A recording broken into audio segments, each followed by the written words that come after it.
Thank you, Regis. So now we're on to two of my favorite questions. It's about LGBTQ rights.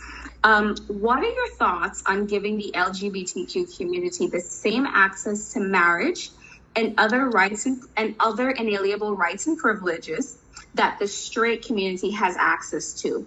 Would you be supportive of pro-LGBTQ legislation? Would you be willing to propose it? So, great question. I knew it was coming. My view on this discussion is that we really need to have the open discussion and stop hiding behind the topic. It's a topic that you and I alone can't answer. It should become, my view is that it should become a national decision. Get a lot of the stakeholders which are in it, or which are in our society, to give their viewpoints, and for us to come up with a reasonable and understanding conclusion to where we do go and where do we stand. Personally, that's not a problem for me. It's not everyone has their choice. Everyone chooses to live their life. Everyone respects me for my choice, so I think it's only fitting that I respect another human being for theirs. But it's a conversation we keep hiding behind. So it's for us to have the open discussion nationally and to get the national society involved in this discussion.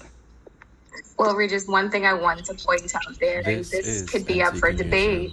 I don't think it is, but I don't think anyone chooses their sexuality. But Gaston made it clear that the Christian Council vote was worth more. And I'm reading someone's question, so please. Gaston made it clear that the Christian vote was worth more than implementing policies that could positively impact the lives of LGBTQ people.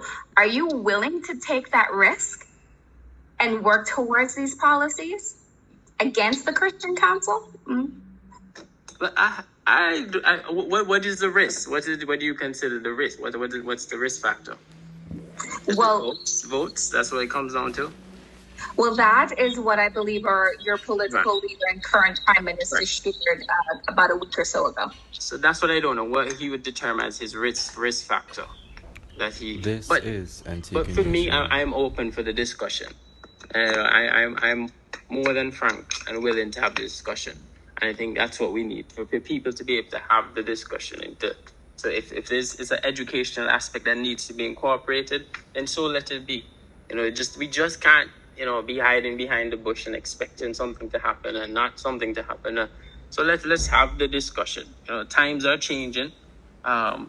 Yes, I hear your view. But I'm for the discussion. I can't make the decision on my own, but I'm definitely in support of having the frank and open discussion.